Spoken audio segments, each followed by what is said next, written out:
What the hell?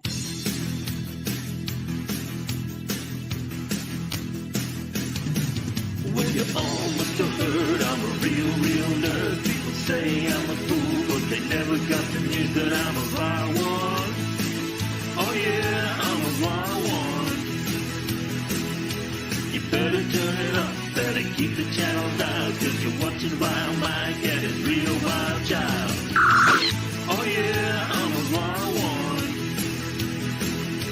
You better turn it up, better keep the channel down, cause you're watching Wild Mike and his real wild child.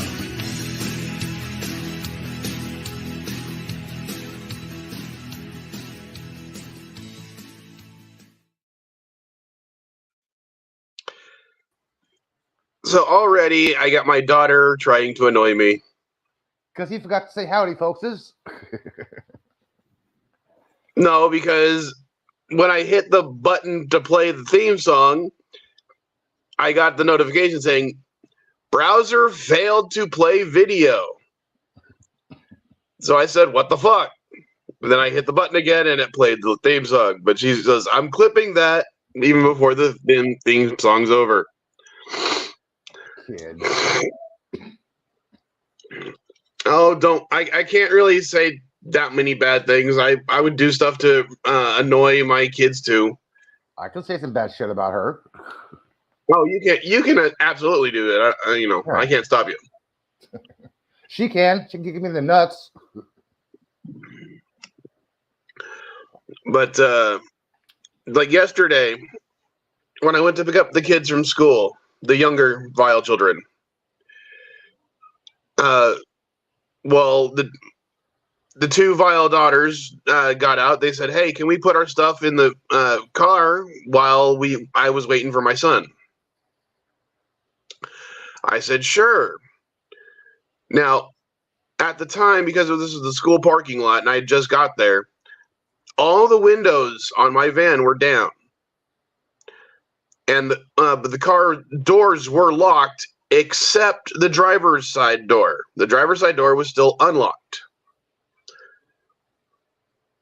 Well, Vile Style, the youngest of the Vile daughters, decided to, instead of, walking to the driver's side door, opening it, unlocking the rest of the doors, and getting in, decided to crawl through the passenger side window. And then got stuck because she slipped with her legs hanging out the window and her butt now falling but where your feet rest in the van. And of course, as I walk up, I record the aftermath of her getting stuck and trying to get out. Because I'm a dad. We have to do stuff like that. When our kids do something stupid, you got to record it to remind them of them later. It's something to embarrass your kids with, of course, naturally. That's the job of a parent, to embarrass your kid. To feed them, too. It's primarily to feed them. Embarrassing them is more of like a perk. Oh, well, okay. I mean, Caddy can tell you that even when she was in high school, I would still drop her off at high school, and I would go, "I love you, sweetie. I love you. Daddy loves you," in front of all her friends just to annoy her. Kind of like Into the Spider-Verse. I love you, Miles. Oh, yeah, definitely. I related to that when they played that part in that movie. I thought that was funny. I never happened before, but I thought that was funny. I wanted to install one of those speakers into my car. Like, it's a cop dad at a high school. I'm like, come on. Yeah, that's fucking embarrassing. I don't disagree, and I do it myself.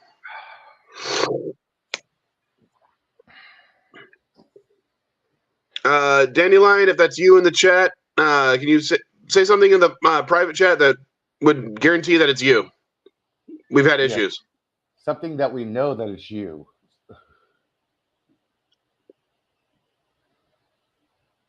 Yeah, it's her. That's her typing. All right. See? See? I knew her typing. Somebody's Yeah, been sorry. impersonating A Dandelion. couple of weeks ago, we had someone impersonating people. Oh, Yeah. really? Oh, geez. Did they try Yeah. to impersonate me? And, well, one of the people they ironically tried to impersonate was Caddy, and now I have someone trying to join named Caddy again. Did it? So same things. If you're my sweetheart, darling daughter, say something in the private chat so we know that it's only you. Say that- something in the way she would say it. Yeah, because we know Dandelion's speech pattern. So, Eddie, say something your dad. Yes. Only your dad would know. Yeah. Shit. See? That totally worked. Oh my gosh. And of course, NB, you're gonna have to do the same thing. Yeah. Say something only NB would say. I can't stay for too long. This is funny. I can't stay for That's too long. fine. I have to. I'm not actually hiking today, oddly enough. I actually have a horrible shin splint that's like excruciatingly painful. So Ow. I'm resting it this weekend. It's been bugging me all week. I was hoping to be better by today. I feel you. I sprained my ankle at work yesterday. Oh, that sucks. Yeah, Dad. No, I actually, in fact, sprained my ankle. Oh, groovy. Hi, Bob. What are you trying now to I have- show? Oh.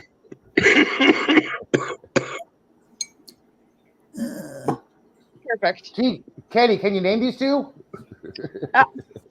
I don't know. I think that's Elizabeth and Chestnut. Close enough. Isn't it Bonhomme and Claude? All right. Connie and Bud. All right. So I just want to read these out because I thought this was hilarious how each of you did it. So to prove that Dandelion was Dandelion, she types in, "'Tis indeed I," but with the proper punctuation for "'tis." Yeah, that's how I know it was her. And an exclamation point. Yeah. Caddy responded with something, something, Bonnie and Clyde. And NB responded with non-binary geek is what Elihu called me a few times. At least we know who we are. Yeah. For the record. And I like NB references his name.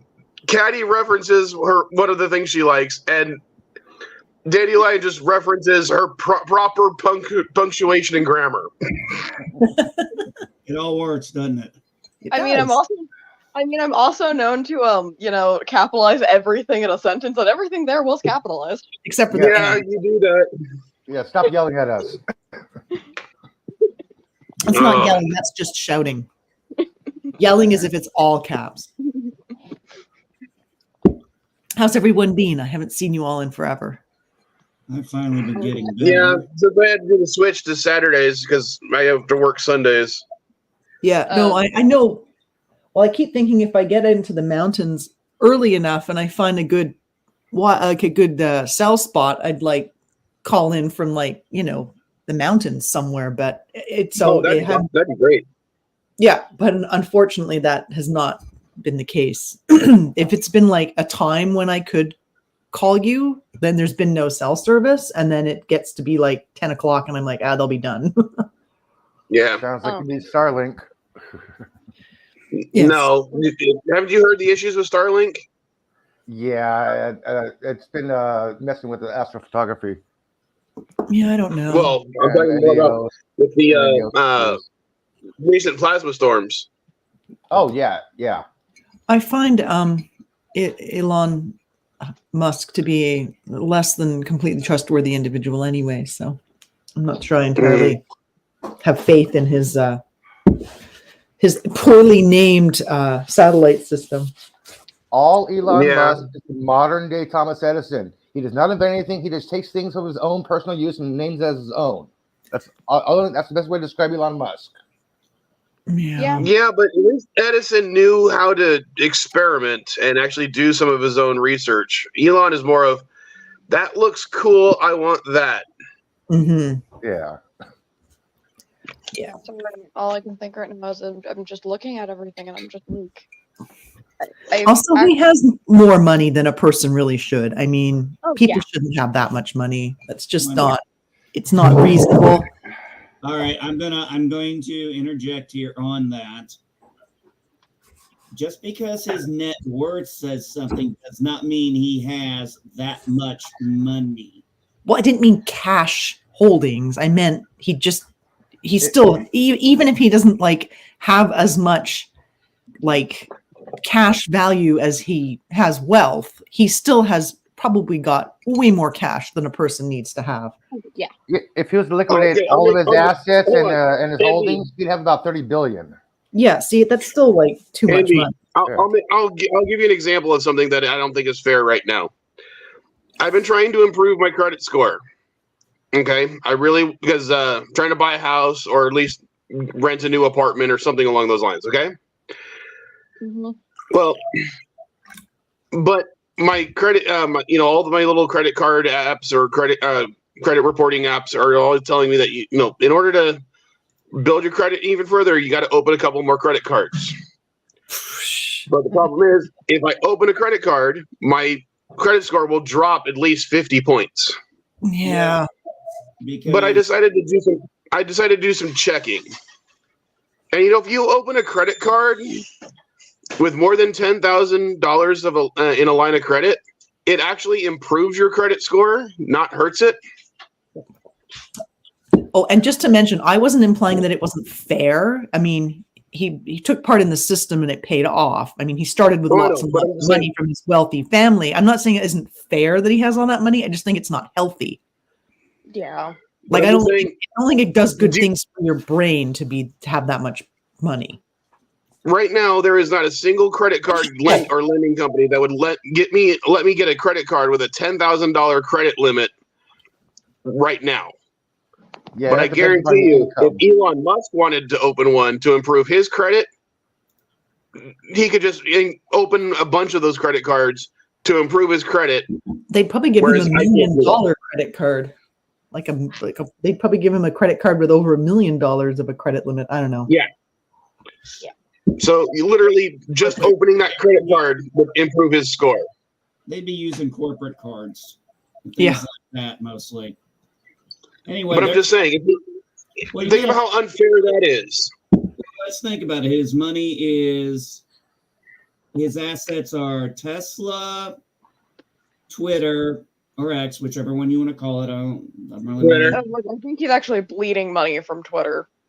And then you have I thought they were excluded. And SpaceX. Yeah.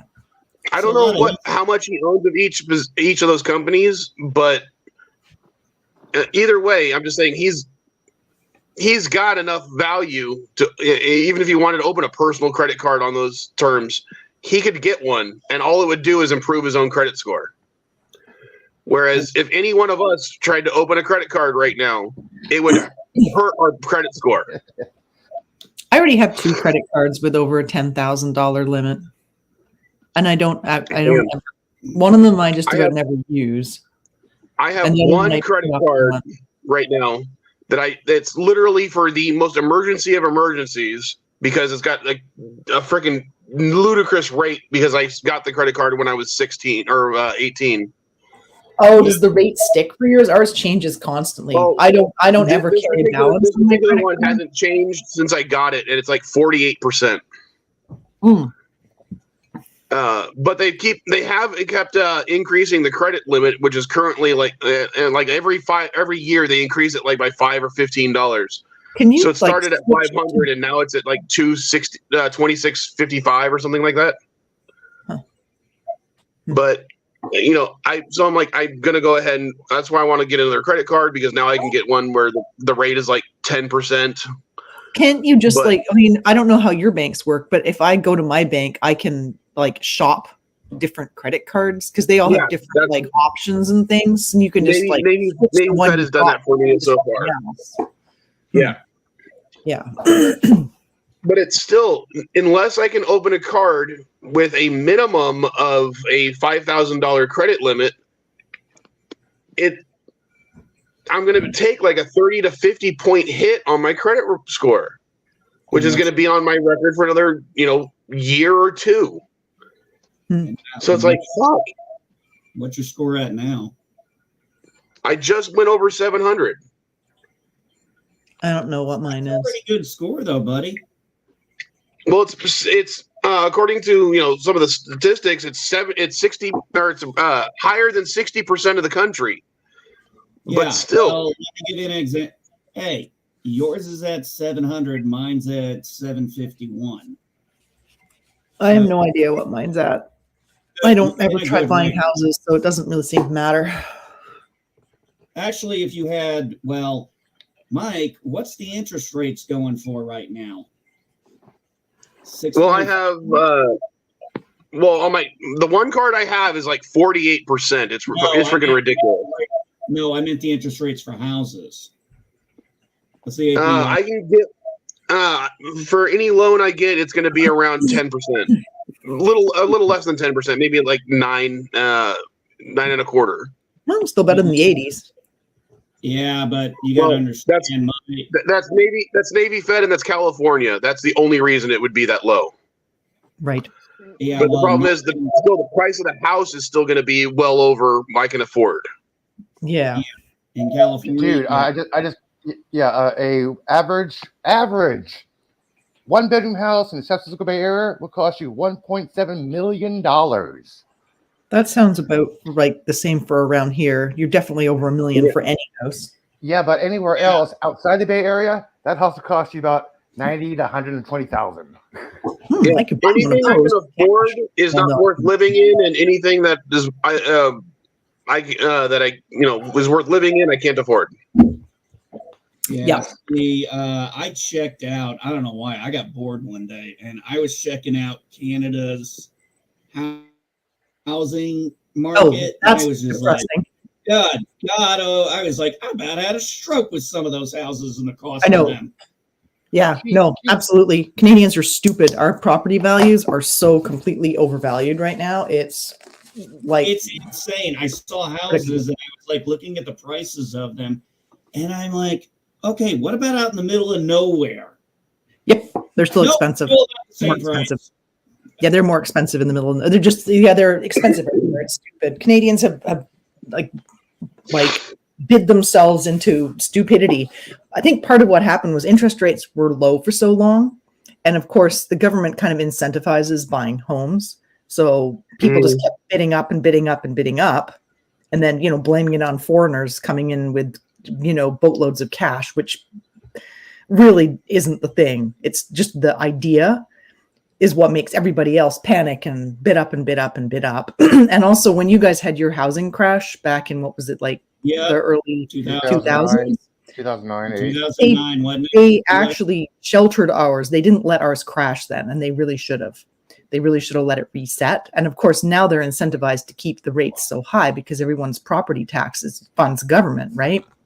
Because if property values drop, then they're not making as much tax money. So the whole thing is kind of like a self-perpetuating ball of insanity.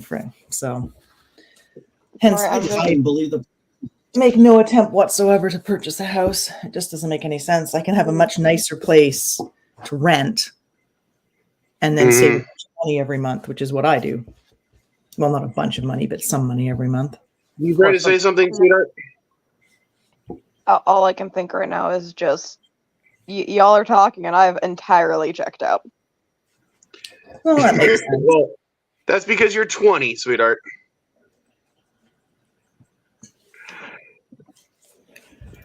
Well, I finished up that show. Well, at least as far as I was going to get into it, that show Suits. That was a decent show. I still don't God, know it's how been you so can long watch. since I've seen that one. I still don't know how you Actually- can watch C, man. That's I've been watching Psych, that sort of like psychic detective show. Oh, Oh, And I I watched love And the funny Psych. thing is, the funny thing is, I'm like watching the show, and I'd watched it before, and it didn't really click. And I'm watching, and I'm like, this looks really familiar. Like all this scenery looks familiar. And then I realized they filmed like most of it in White Rock, which is like 20 minutes from here. So they like filmed it all in DC, except for like the overhead shots. But it's just really funny because I'm like, hey, real I've been funny, there. I go there all Danny, the like, time. because some of the few episodes that where they filmed like in Santa I Barbara. can't remember the name of it. It's not Long Beach. It's Well, it was Santa Barbara was the official Yeah. place they were supposedly in. but a lot of the shots they filmed were up in Oceanside in San Diego. So it's like it's funny how I'll be like, oh, I recognize that. I'll recognize that. And then you're Yeah. saying, and you'll be like, oh, I recognize that too. That's here in Canada. Right? Well, because the pier is the White Rock Pier, and then where their office is, there's like a little museum like on the waterfront there. So I just thought it was really funny. Because I'm like, hey, I recognize that. Well, it was kind of funny because I wasn't really paying attention. And then they actually had like one of the early episodes, they were in a forest. And I'm like, that's a BC forest, right? Because forests are pretty unique looking. And I'm like, I'm pretty sure that doesn't look like a California forest. That looks like a local forest. Oh yeah. And yeah, so- you'll notice. Yeah, if you notice, a lot of shows they usually go up to Canada for the tax break. Mhm. So here's a funny one. Since we're mentioning that stuff, British Columbia. it's hilarious. When I was watching like Heartbreak Ridge years after I left the Marine Corps, and they're saying they're at Camp Lejeune. I'm like, that's not Camp Lejeune. Mhm. You're on the wrong goddamn coast, buddy. I'm like, Yeah. you're on the wrong goddamn. And this was in the 80s, but I could look at the scenery in the background. And stuff, and I'm like, Yeah. that's not Camp Lejeune. Camp Lejeune does not have desert sand. It has sandy sand because it's on the East Coast. Then there was a second movie, Rules of Engagement, Tommy Lee Jones and Samuel L. Jackson. Great movie, by the way. But he's going back to Camp Lejeune, and I see where he's driving. He's supposed to be driving onto a gate in Camp Lejeune. I said, there's no gate at Camp Lejeune that looks like that.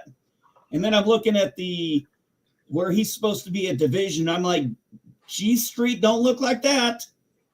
I'm like, I don't know what base you are on, but you are not on Camp Lejeune. All right. And B, I know it was for a joke, but it's either Naked Gun 2 or 3. I can't remember. But when they leave a courthouse and they're driving along the road, and Leslie Nielsen's character is talking to his police chief character, and he says, everywhere I go, everything reminds me of her. And he looks out the windows and he sees the two towers for San Onofre nuclear power plant, which look like two giant breasts. And I'm like, you cannot leave any courthouse in Los Angeles and get to San Onofre in less than 2 hours, let alone 5 minutes.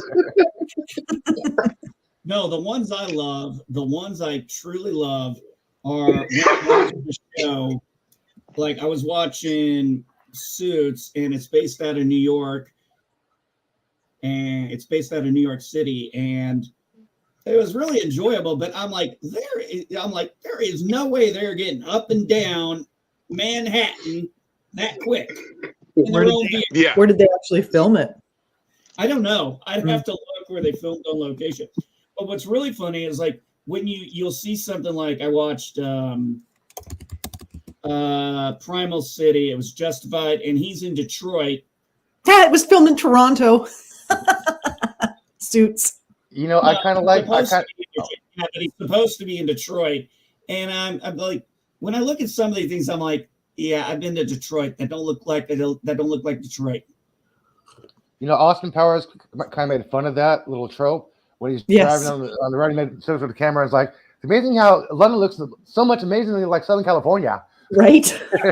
Yeah.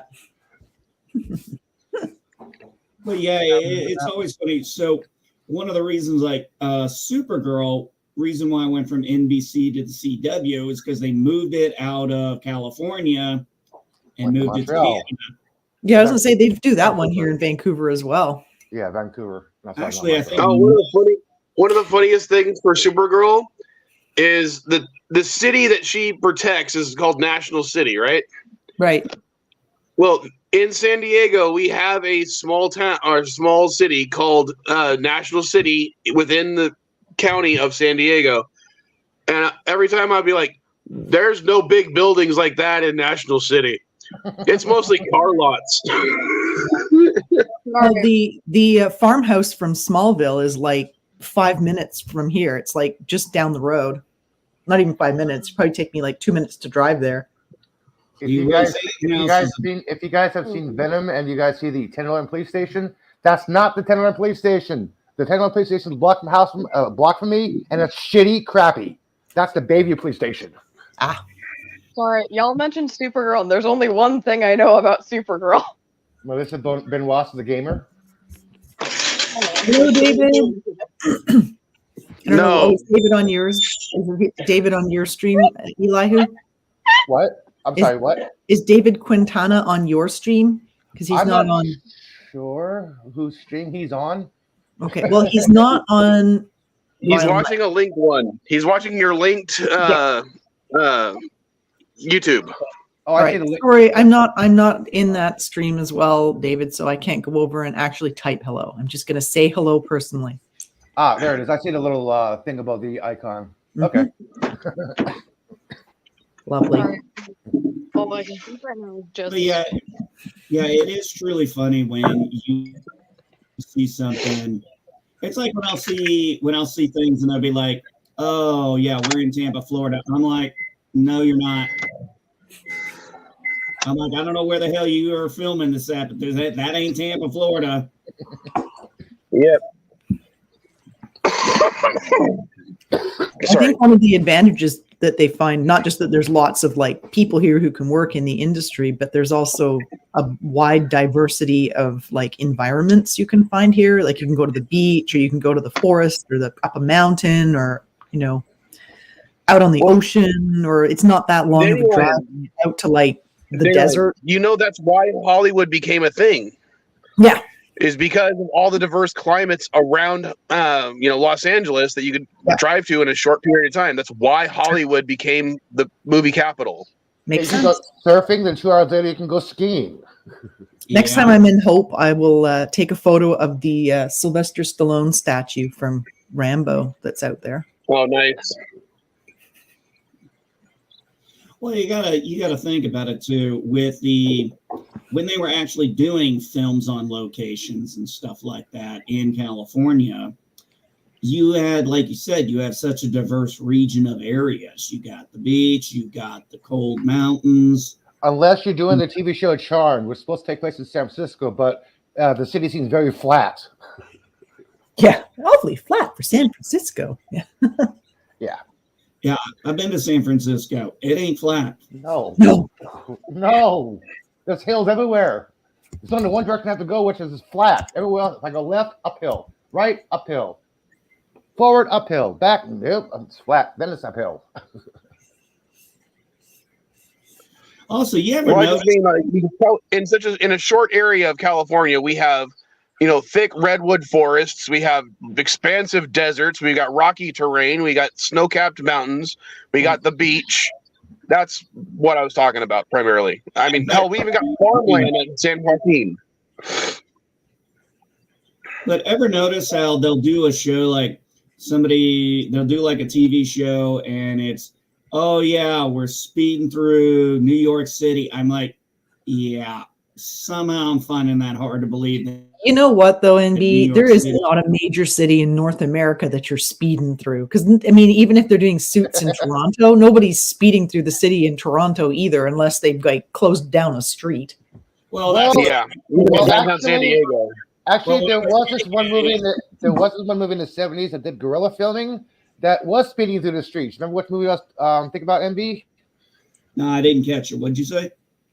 There was one movie that was being filmed that was in guerrilla filming that was speeding through the streets. The cops had no idea what was going on. But that was the 70s, Elihu. Oh, yeah. I mean, yeah, you probably could still speed through cities in the 70s, Well, nowadays, everyone drove. But what's funny is you'll have these chase scenes and stuff, and you're kind of like, okay, I can understand that this is maybe on the interstate, but we're going down roads in New York City. I'm like, I'm sorry, I've seen this place. These streets are kind of narrow. Look at Shang. Cases they usually have a lot more freaking cars than they show. I just always find that funny. It's like all the cars disappear in the city. Yep. Actually, except for Shang-Chi, because there were still pedestrians and cars parked on the side, and they did turn correctly. But where are the fucking cops? They were 8 blocks from a police station. Hello.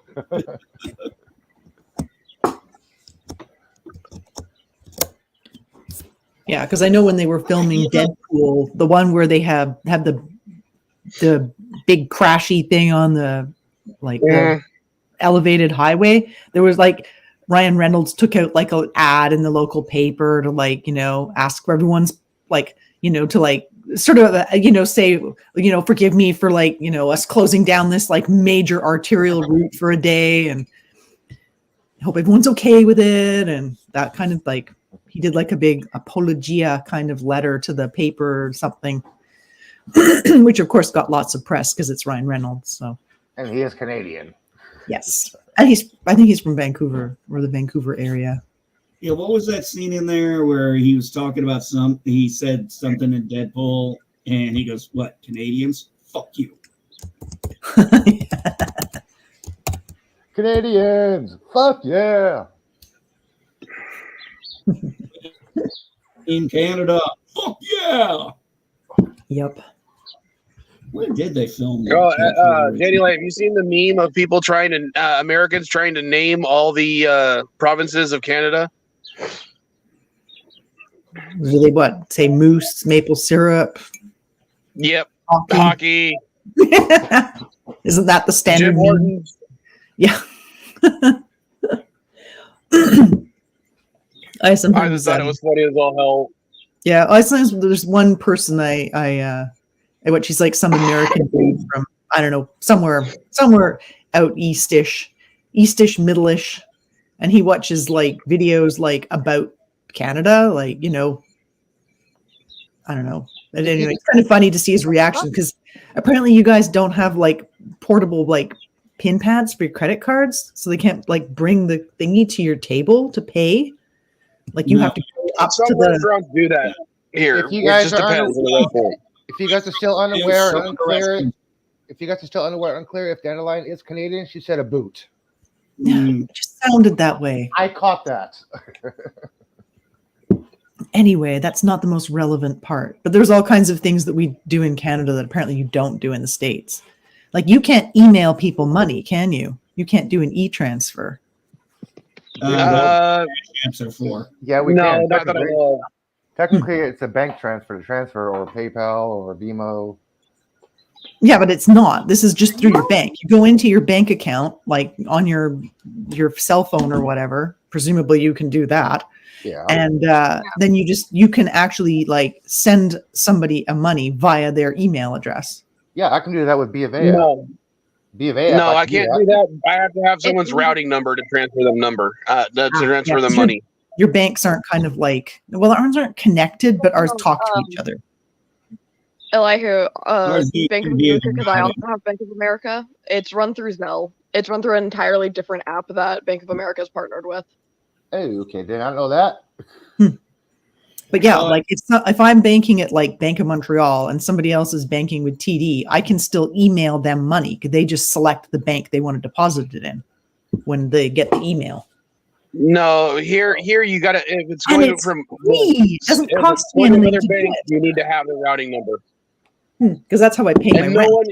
No one in the States knows their routing number without, looking it up. That's crazy. Yeah. Yeah, I don't remember my most of us don't. Well, the routing number, it's pretty easy to find. All you got to do is look on your check or just look up your bank routing number. It'll tell you. I mean, it's but I'm just saying, it's not like it's not a number that we memorize, like our social security number, our driver's license number, stuff like that. Oh, I don't memorize those either. I know my bank account. Well, I actually used to know my driver's license number because I had it from the time I was 16 till I was 39. I don't know my number.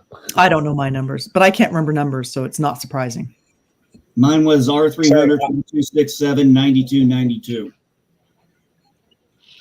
That was it. That's not my current driver's license number. So don't Right, even all try. right. Okay, yeah, I'm like, this is not LifeLock. Do not publicize your personal information. Okay, you will get hacked. Well, the Yeah, funniest well, part is I have my social security number memorized. I have my brother's social security number memorized, and I have my dad's social security number memorized because I use them I don't even have all the time. mine. Well, I know my wife's Social and I know, insurance number here, but I still don't have it memorized. I know my social and I know my wife's social.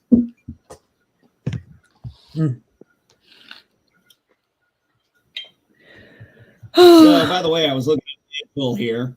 Go figure. It was filmed in Vancouver, Canada. Oh, cool. What was, sorry? Deadpool. Oh, yeah. Yeah. No, I know it was. I found this part funny. It was under the working title Wham. Why does that not surprise me? Everything's under like weird names here. No, there's there's a specific purpose to that. Yeah, You don't know who Wham is? when they was doing Ant-Man, the title, working title for the public was Bigfoot. Hmm. They changed titles just throughout the public and leakers and other shit Well, like that. oftentimes the filming going on is well in advance of the film, and the film hasn't even been named yet. So, like, because all films are usually filmed under pseudonyms. They are here anyway. But what I'm referring to is the fact that it was under Wham. You notice in the movie he brings that up on. Yeah, he brings the band up a lot. Yeah. That's why I thought that was so funny. Where was does anybody know where Fury Road was done at? You could quickly Google that. Yeah. You're talking about the Mad Max Fury Road, or are you talking about the new one? No, I'm talking about Mad Max. Perel says a new one. It just dropped. Fury Road. Yeah, I'm talking about Fury Road. Okay. That one was filmed partially in Tanzania and Australia, I believe. If my memory serves correctly. It says Namibian desert. Africa? Huh.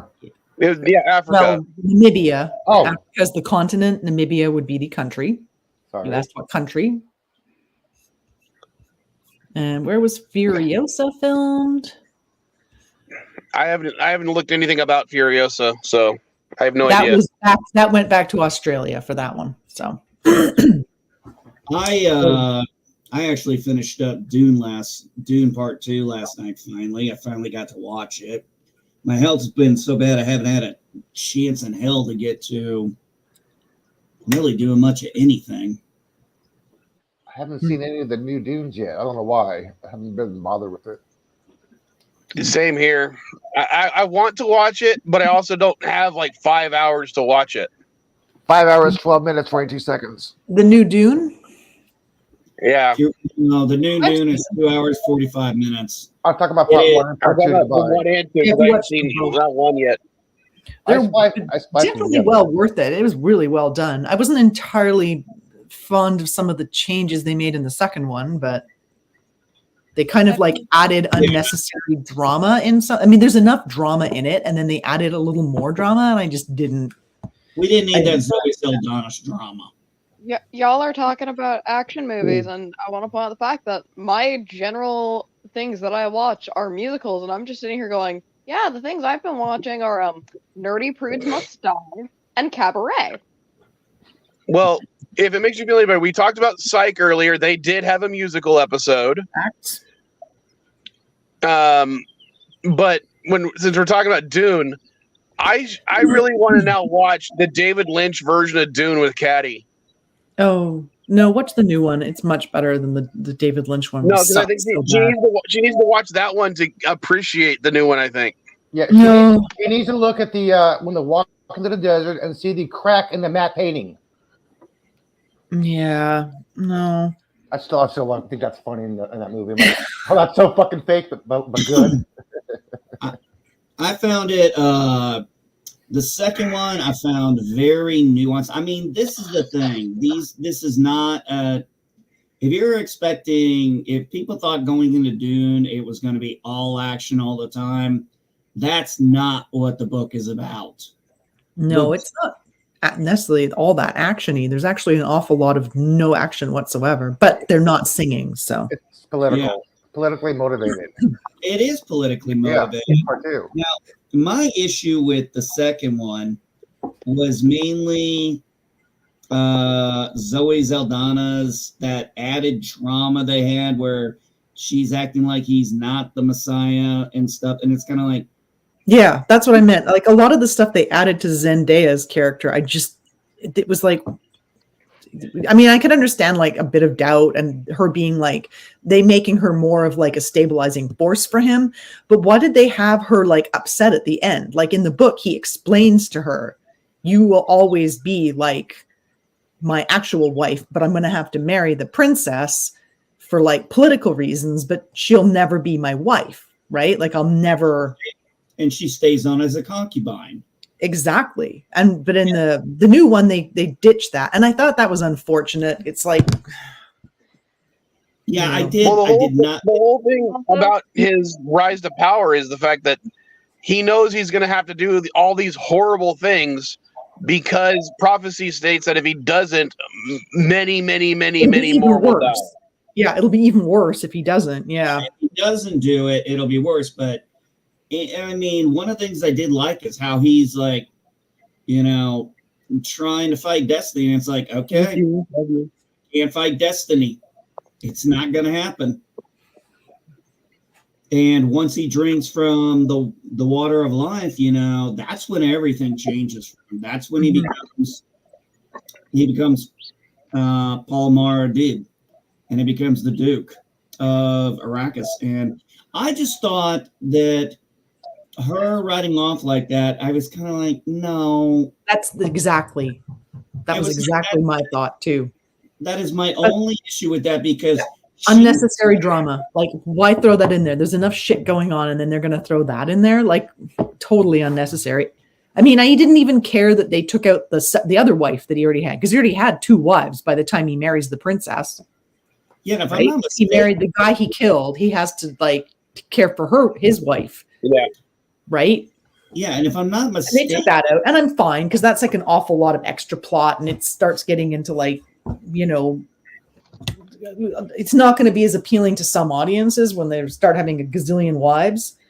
But yeah, but it was unfortunate that they had to like make it that like that only monogamy is acceptable in this universe. It's just unfortunate. You know, I don't like spoilers. I don't like spoilers, but I've seen the original Dune, so I'm not upset about this conversation. And I read the book. So. Well, Caddy, sorry, we're sorry about make you understand why we're talking about Dune so much. If you've read the books, you know what happens in the movie, so we're not really spoiling it that much. Really, the visuals in this that are like remarkable, and they did a really good job of like getting to some of the more important issues of the book, whereas the previous movie was just like they took out all the important parts and just made it like about sandworms. Yeah, try to concentrate on the special effects. Yeah. Well, it wasn't a story.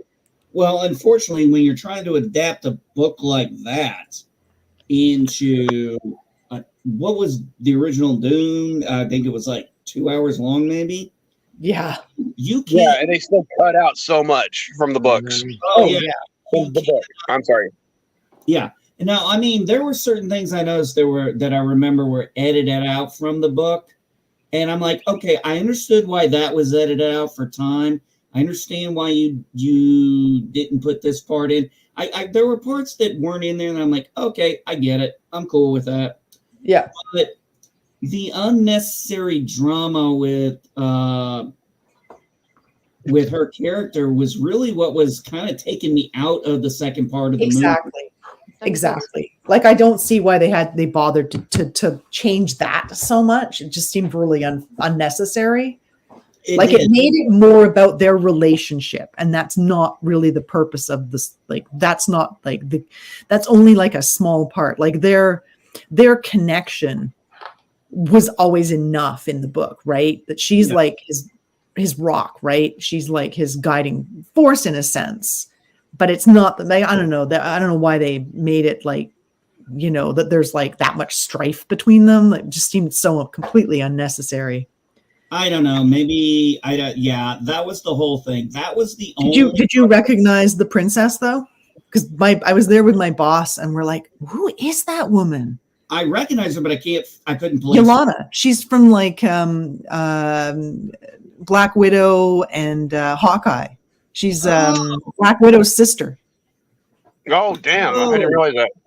Yeah. I did not realize that. That's probably because I didn't see Black Widow, but Right.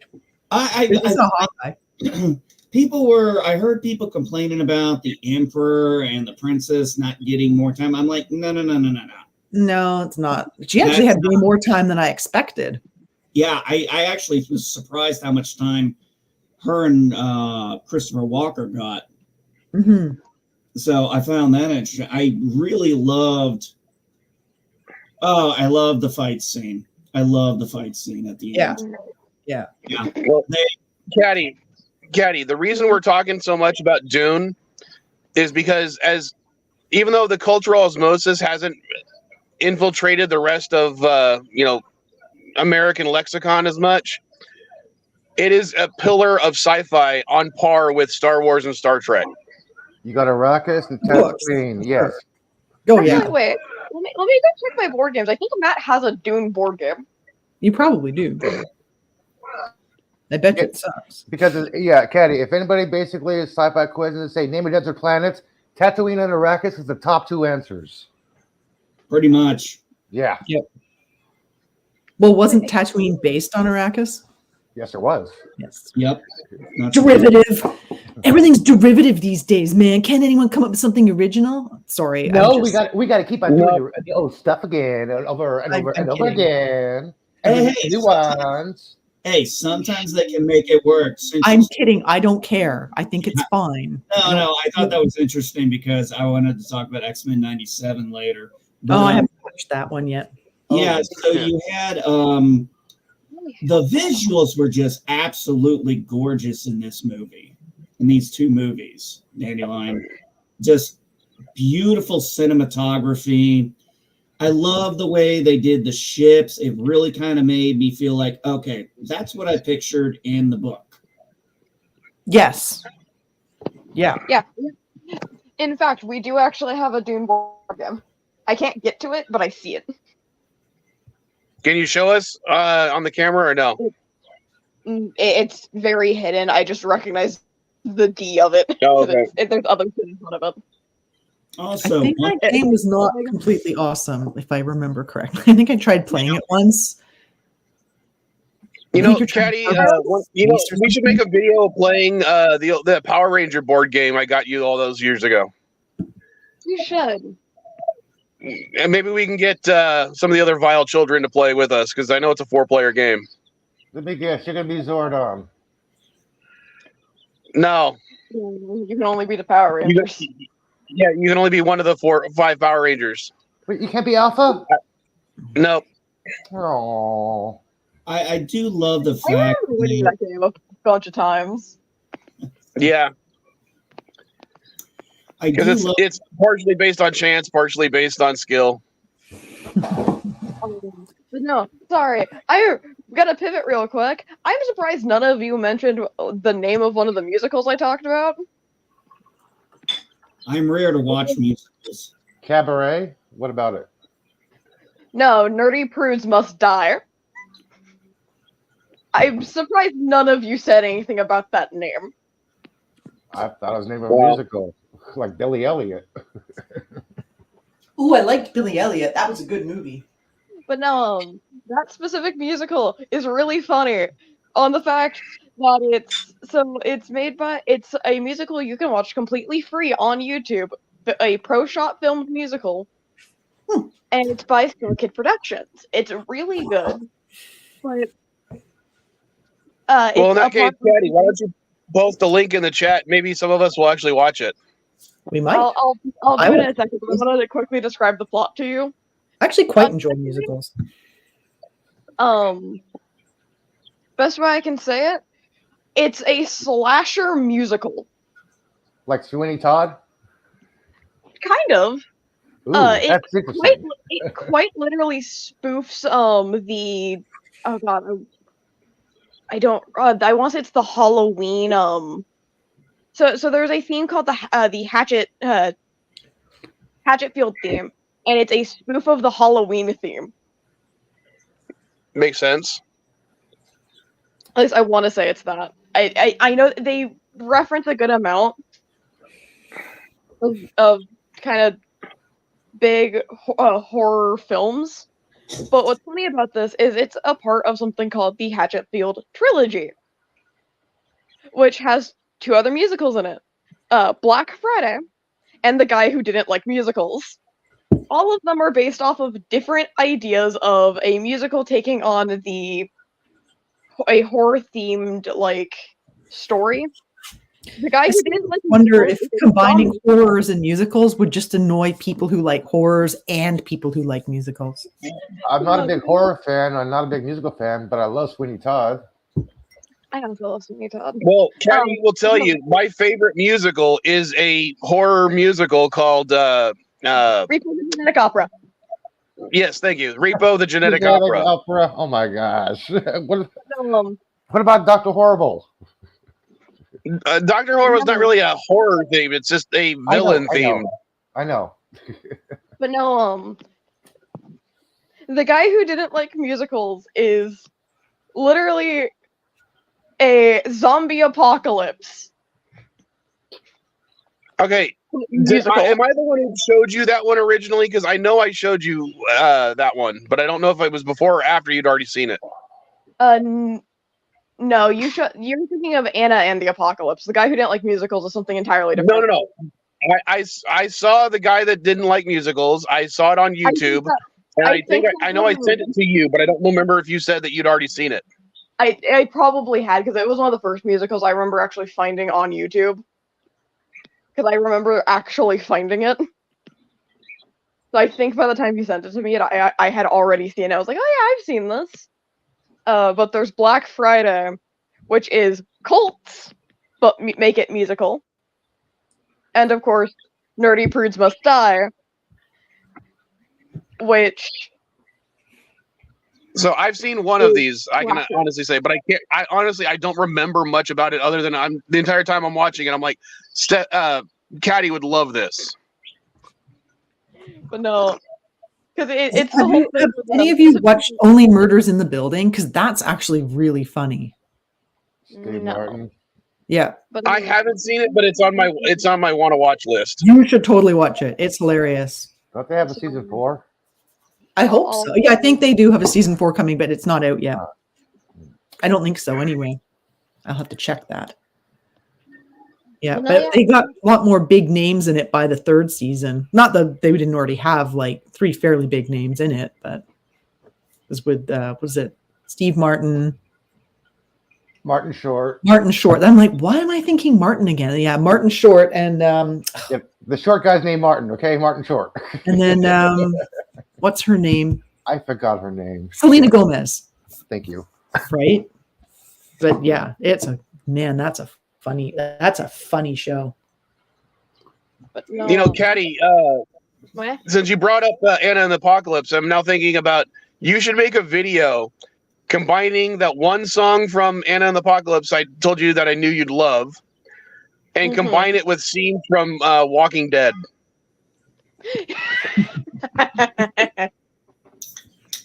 Oh my god, yeah. There's a whole song in Anna and the Apocalypse about killing zombies, so it would work perfectly. And all you'd have to do is cut some of the best zombie deaths in Walking Dead into it. Sorry, all I can think right now is there was one specific song from The Guy Who Didn't Like Musicals that I listened to the first time. I'm like, and this is my dad's worst nightmare. And the song is called "A Cup of Poison Coffee."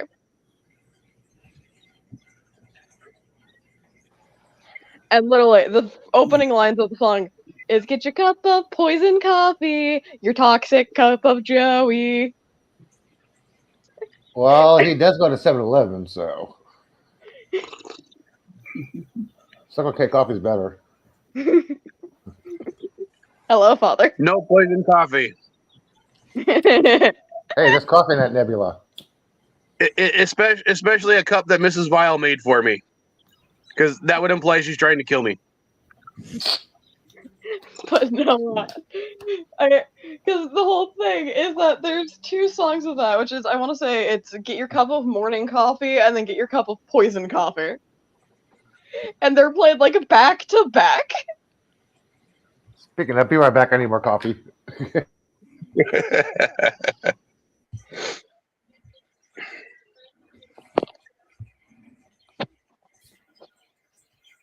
I wonder how many people I've sent off to go get coffee. Not me, because I only drink tea, and I already had a cup. Well, during the stream so far, Mrs. Vile brought me a cup of coffee.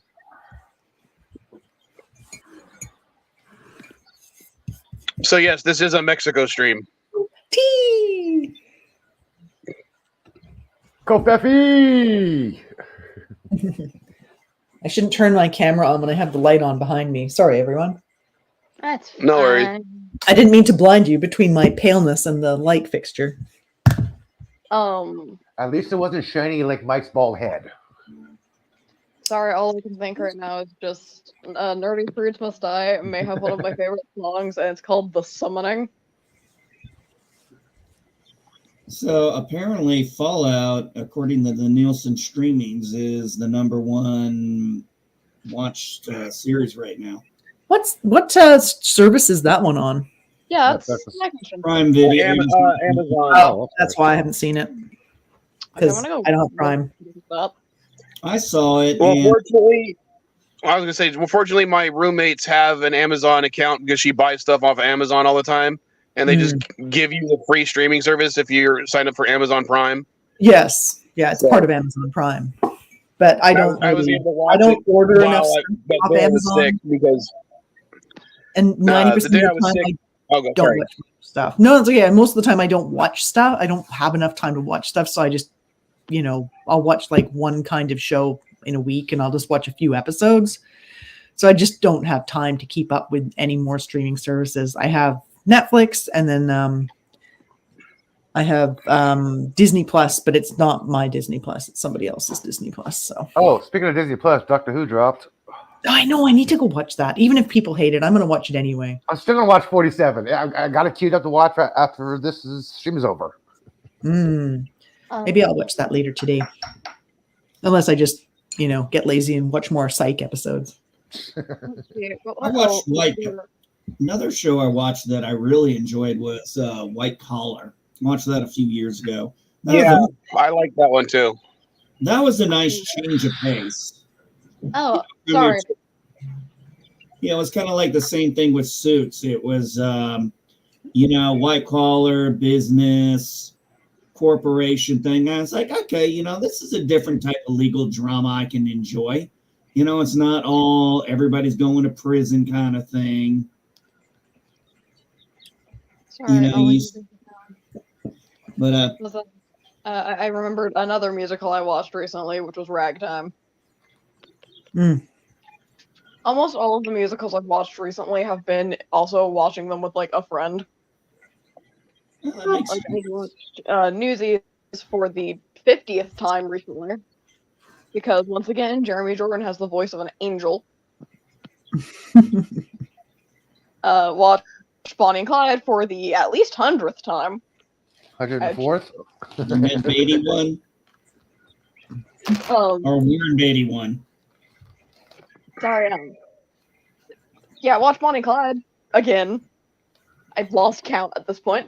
Once again, Jeremy Jordan has the voice of an angel. Also, there's a Bonnie and Clyde Pro Shot coming out. I have a ticket to see it. I'm just so fucking excited. Oh, what? Your voice got really high and rapidly like a little teenage girl. Oh, wait, that's what you are. And that's what she is. What did you say? I know you're funny. What did you say? So there's the West End version of Bonnie and Clyde was filmed, and it actually has the one and only the Jeremy Jordan in it.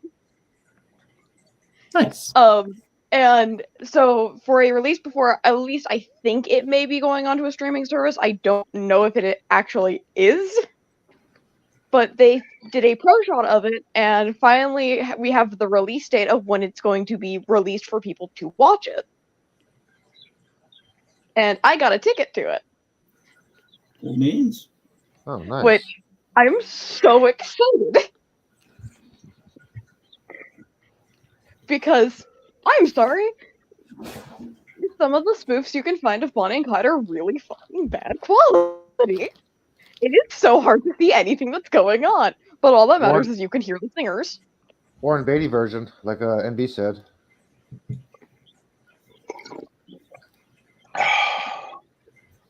But no, Yeah, that's the one I watched.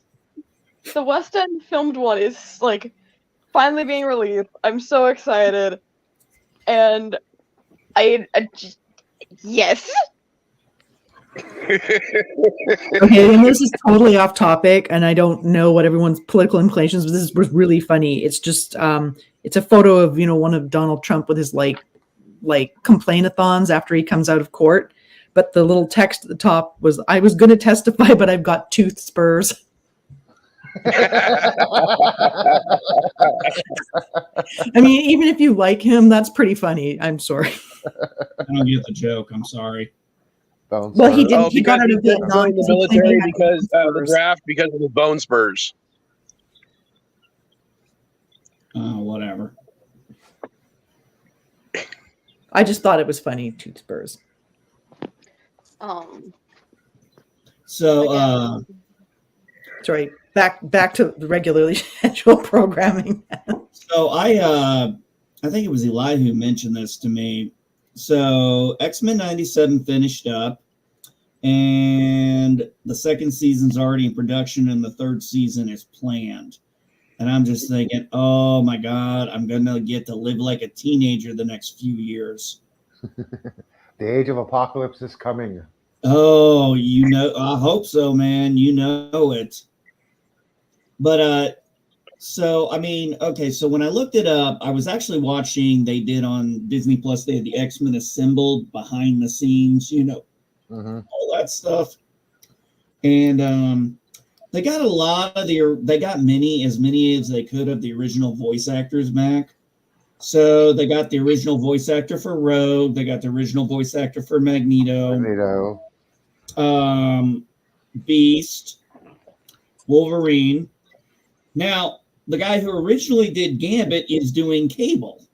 Yeah. So I thought that was interesting. I'm just like... But I mean, this is a show that was very... And the reason why I bring it up is because this was a show that was very influential in the 90s. It came out it started in 92 and ended in 96.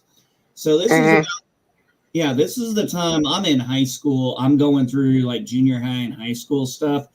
And the way they were able to do it was the way Stan Lee was able to do it. Take topics, put them in an allegory, and like, the Great Bird in the Sky could do. Take current events, put them in an allegory format. We're not going to tell you who's right or wrong. We're going to sit there and show this to you. And there was some character. I don't care who you were. There was some character you could relate to in that cartoon. Yeah, whether you're disabled like Xavier, whether you're an outcast and a shunned like Nightcrawler, or whether you're a loner like Gambit. I'm like, yeah, people related to this, guys. Or you're, like Rogue, not being able to touch anyone and bringing that up and really just kind of touching on the point of wanting to be touched, wanting to feel that. Because, I mean, seriously, we all need a hug at times. But, I mean, sometimes you want to hold someone's hand or you just want to touch their skin to help let them know it's okay. And for her, that's almost impossible. And they even reiterated basically, it's like, hey, everybody is human, but there's still separation and bigotry. Look, it's still going on, people. Wake up. Look at this comic here. These people are getting separated and discriminated against. Look at real life. It's still happening. This is what's mirrored in the real world. Can you relate to this? Yes, people did. Well, it's funny. You said everyone had a character they could relate to. What's funny about that, Envy, is I always related to Bishop primarily because he would succeed only to realize the way he succeeded, he still failed. And that's what I related to as a, early teenager in that era. I would say, as much as I would love to say I identified with Wolverine, I'd say that came later in my life as I got older and a little more cynical and maybe even a little bitter. I would say the characters I identified the most with would be someone like a Nightcrawler, someone who can't hide who they are because, I didn't hang out with the cool kids. I hung out with a group of geeks, burnouts, and stoners. And, we dealt with a lot of bullying. We dealt with a lot of getting picked on. We dealt with a lot of harassment. I mean, and everybody knew who we were. So it's not like we could just hide in school. So, yeah, I mean, Nightcrawler, I would say, was one of the most relatable characters to what I grew up in. All right, I'm going to go because I need to go get my groceries. But Elihu, I just sent you a stupid link on Instagram for a stupidly hilarious little video that came across my feed, and I thought of you instantly. So, oh, gee, fun! Let me check this out. I mean, I actually don't know if you like Mario Karts, but it was Mario Karts related, and I'm like, I bet Elihu will find this hilarious. But I don't know if anyone else here has Instagram. So, no, I don't. No, I should make one for the store. I'm just too lazy. Right. Mute yourself, Elihu. Well, enjoy grocery shopping. Yeah, I'm sure it'll be thrilling. Well, at least enjoy your weekend. Yeah. Well, as long as my leg gets better, I'll be happy. I think it's starting to be a little bit better. So, I got a nasty shin splint in my left leg, NB, which is why I'm not out hiking. Oh. The turtle. I know, right? Is that the SNL skit? No. This is just, I think it's just a couple of people randomly made it. It's basically Mario is driving like a little pony trap, and Luigi is in like a go-kart, but they're playing Mario Karts, but like IRL, right? But then when Luigi gets ahead and throws the banana behind him, this like dog with a stuffed turtle shell on his back runs out of the Mario Kart and grabs the banana out of the way. But Mario's little pony is like a little wee Shetland pony pulling his cart. It's pretty cute. Sorry. Y'all are talking about this, and I'm also playing Pokemon in the background because I'm doing a Nuzlocke. Well, obviously, I was browsing Instagram, so no judgment, hun. All right, everybody. I will talk to you all again soon. All right. Thanks for joining. Yeah. Later. Bye. But yeah, the one thing I can say about when I was looking at the background, when I was looking at the behind the scenes, the guy was coming in and he was wanting to pitch, he was going to Feige, and it was like, okay, what things can I bring up? What can I do? And he said the first thing out of his mouth was, we need to bring back the X-Men from the 90s.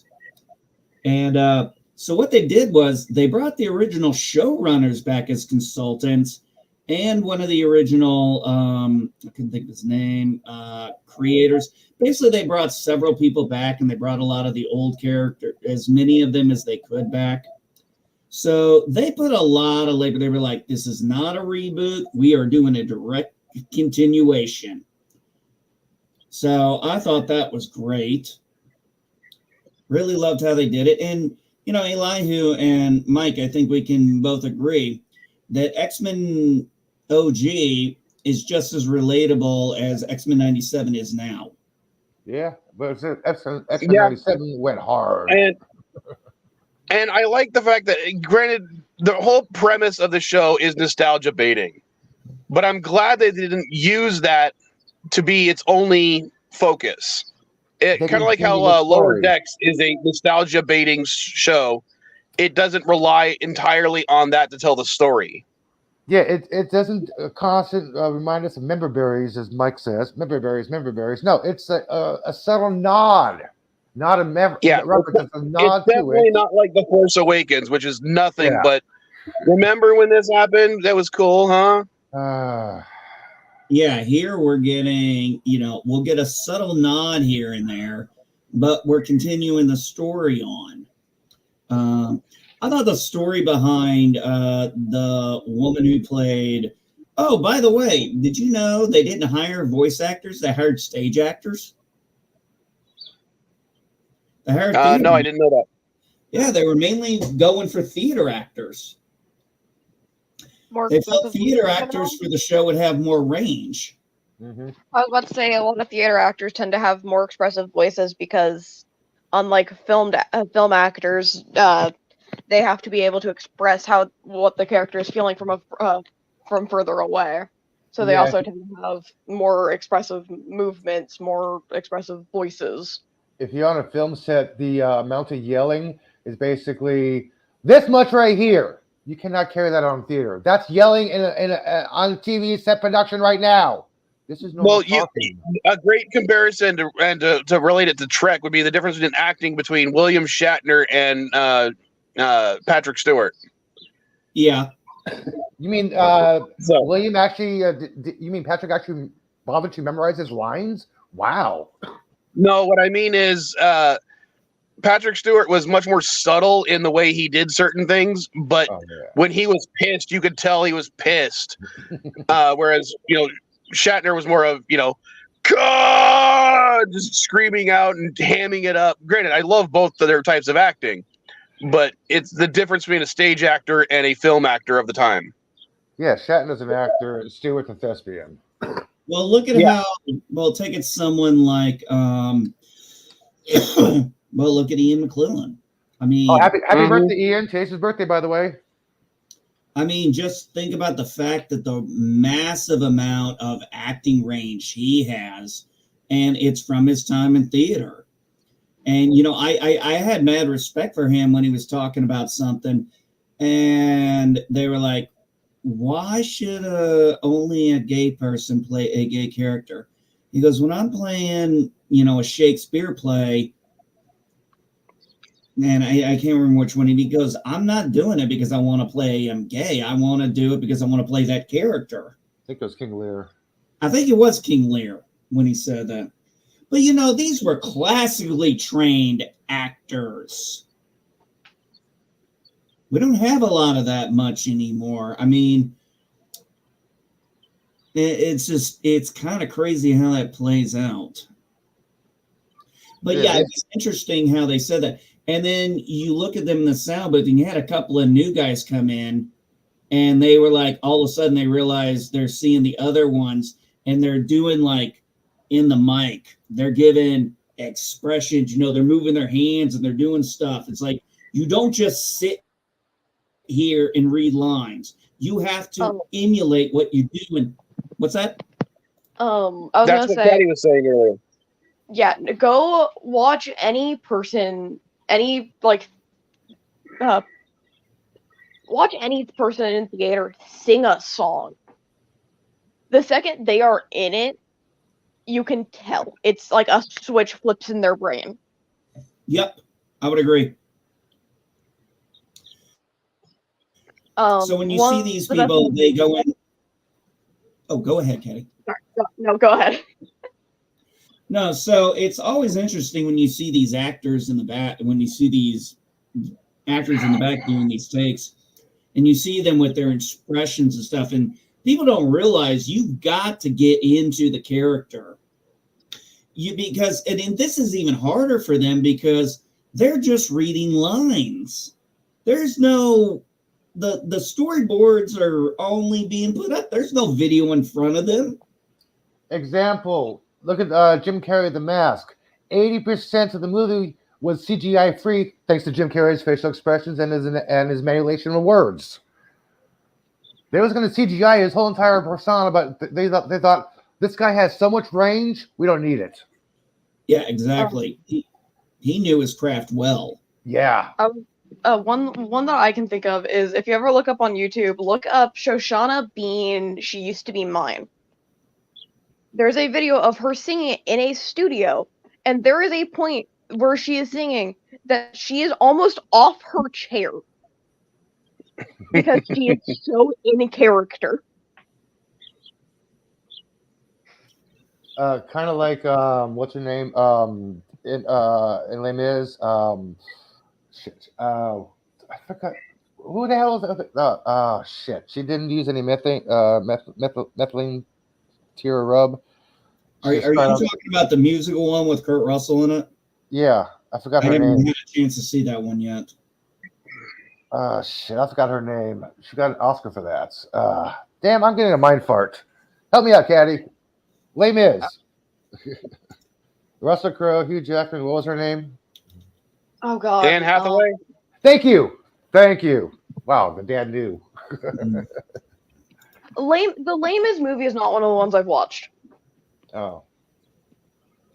But going back to the actors in the studios, Caddy, go watch some of the videos of when Robin Williams voiced the genie in Aladdin. And watch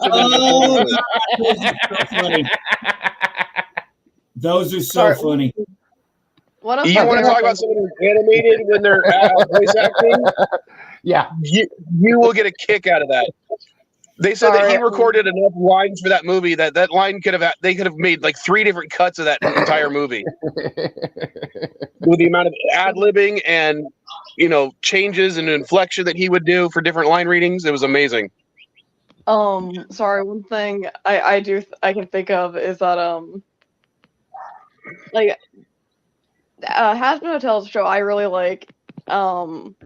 And one of the things I can think of, and that I always think of when I'm talking about something in studio, is when Erica Henningsen, I think that's her name. The first time they were like, hey, while you're singing More Than Anything, we're gonna feed Lucifer's voice actor in so you can sing with him and kind of get a feel for it. And so as she's singing and she hears Lucifer, she stops mid-song and goes, "Is that Jeremy Jordan?" And the crowd was like, "You know him?" And she goes, "Of course I know him." Oy. I would say some of the funniest behind the scenes, some of the best behind the scenes voice acting I saw was between Kevin Conroy and Mark Hamill. Oh, hell yeah. Got a better duo on voice acting? I don't think it's existed. I think they are basically the voice equivalent duo of like an Abbott and Costello. And I don't mean that, and I mean that as a compliment. They just work together. And his last performance as Batman will be in Crisis on Infinite Earths Part 3. But yeah, those two, they could really just, they would have so much fun in those studios together. To go back to that a little bit of Elihu, I did watch Part 2. And while it is a vast improvement over Part 1, it's still one of the worst DC animated movies of all time, Part 2. And the fact that it's Crisis on Infinite Earths and it's so bad, I'm not looking forward to the third part. I was hoping the second part would be better. I'm like, oh, come on. All this for the anti-monitor? Sheesh. Sorry, it's like...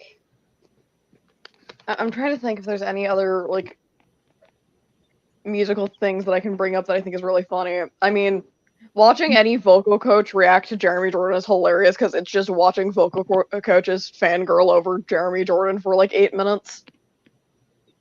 That's just me every day. I'll take your word for it. Speaking about fangirling. Hello, yes, I am a fan of Jeremy Jordan. I am putting that out there. It's very well known. Yeah, we can tell. Anyone who's watched one of my live streams where you're on it knows that. You like Jeremy Jordan? I didn't know that. So who is Jeremy Jordan again? So I actually watched that movie on Netflix, Leave the World Behind. I don't know a thing about it. Okay, so basically, Leave the World Behind is deals with a couple of families, and basically the power starts going out, cells go out, internets go out, nobody knows what's going on, and it's just a rather interesting movie. I was actually rather surprised. My wife loved it, and she kept nagging me to watch it, and I finally did. And then I was like, yeah, that's pretty good. Some of the other channels were like, why did they put this in the movie? I was like, dude, if you actually watch the movie, you'll see why. You can actually, these are actually pretty fleshed out three-dimensional characters, and you can kind of understand why everybody does what they do. But it's one of those ones that I'll tell you this, it comes with an open ending.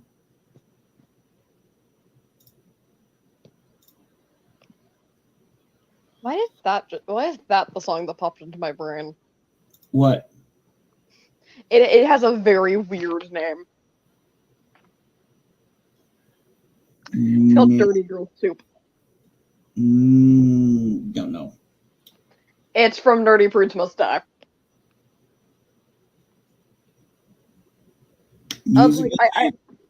I'm trying to like run through the lyrics of "She Used to Be Mine," and for some reason, one of the lyrics from that song popped up in my head, and I was like, no, that's not what I was trying to think of. Oh, by the way, NB, you mentioned something about the Nielsen ratings. I found the week of April 22nd to 28 Nielsen ratings in Trek Central. If Mike can share it. Last week, basically. Or April, last month, sorry. So this is interesting. I found out. Sorry, I had to Jaloja. Yeah, I can't find the newest one, What are but you I found trying this to one here. Fallout. Yeah. I did watch it. Oh, Shogun. Shogun is amazing. It was supposed to be a miniseries, a 10-part miniseries, but at the end of the last episode, I was kind of like, well, it seems like they're leaving it open for more seasons. And then I found out it's been confirmed for 2 more seasons. And I'm actually thrilled because I loved it. I've only seen the first episode of Knuckles. I haven't got a chance to watch the rest. I haven't seen them. The Scare. I don't know what that is. Knuckles, basically, the first episode was like, holy shit, this is actually well done. The animation, the script, the storyline. It's like watching Sonic the Hedgehog Part 1 and Part 2, but it's Knuckles. So, Fallout, that was fun. I mean, like I said, for someone who doesn't know the games, and then, like, Mike was like, fuck man, how much time I put into that fucking California Republic. No, okay. I enjoyed the show. What I'm just saying is, considering Fallout 1, 2, and New Vegas is all about, the building up of that thing, and then to find out it's wiped out, that it kind of hurts, I want to watch the Fallout show, but I want to watch it for the reason that's like, I like Fallout, but I would not say I am a hardcore Fallout fan. Yeah, I listen to Fallout lore in my free time. Okie dokie. Well, Caddy was I don't know why I'm bringing that up. Caddy watched me play Fallout 3 and Fallout New Vegas multiple times growing up. Like, she would actually request, hey, can you play Fallout so I can watch it? I mean, I'd also request Skyrim. Yeah, but then you started playing Skyrim. You didn't really get into... I think I got a single save file for you on New Vegas where all you did was hang around the first town for a long time.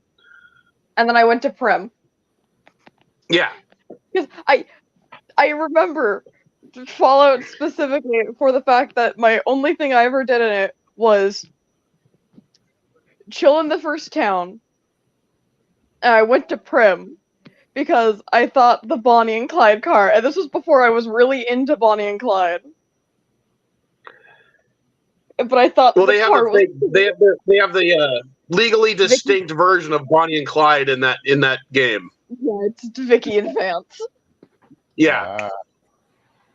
But they technically have the Bonnie and Clyde car, or at least a version of it, actually in the game. And I thought it was cool. So that's like the only thing I did. And this was before I was actually like, oh yeah, I really love the story of Bonnie and Clyde. I think they're so interesting. And like the stuff around them, how that they're a product of their time, quite literally. And it's like, I love just analyzing them. And then it's like, little me, I think the car's cute. Hey, Mike. One thing I'll say about in Fallout, they are like they were dropping so many hints for things to get unwrapped in season 2. Well, there was a theory that I'd watched. Have you finished Fallout, the show? Yeah, I finished. Okay.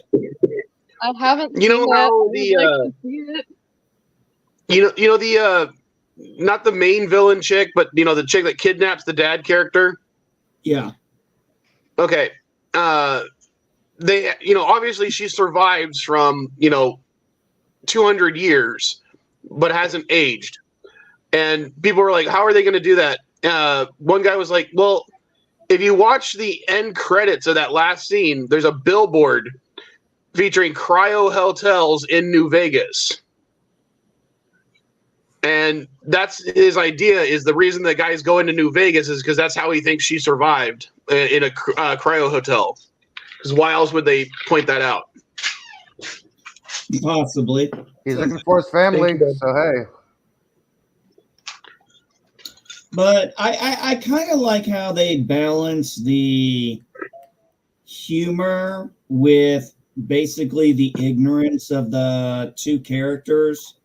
I mean, yeah, there were mainly 3 principal characters on the surface, but you had one who's gotten a couple centuries of experience. You got one who's been part of the, what was it, Order of Steel? Brotherhood of Steel. Brotherhood of Steel. Okay. I love how both me and my dad answered that one. Oh, speaking of Brotherhood of Steel, do you know what I found faulty in that show? Remember that the last episode where it's like, those old models had that flaw with that flaw in that hole. I want to still have that. Bang, one shot, he's dead, right? Where was that in episode 2 when he was fighting those 4 mechs? How come he didn't do that one shot then? He was just fighting wildly. Well, he was only fighting one, and most of you watch it's because he's messing around with the guy for the most part. Like, why didn't Sorry, you like you missed a chance to make a really funny. You missed a chance to make a really funny pun. Instead of saying faulty, you could have said vaulty. Multi, I like that. Yeah, that's the gravity of the situation. And then you got a Vault Dweller coming up, and it's just kind of like, hey, Yvette. And it's just kind of like all these, and I watched some behind the scenes stuff, and they said they wanted to have those 3 aspects, Ghoul, a Vault Dweller, and somebody from the Brotherhood of Steel, to kind of give the perspectives of the world. And I was like, oh, that's kind of cool. And they did it on a decent budget and still made it look good. Sorry. Well, the other part that's kind of funny is, go ahead, Gaddy.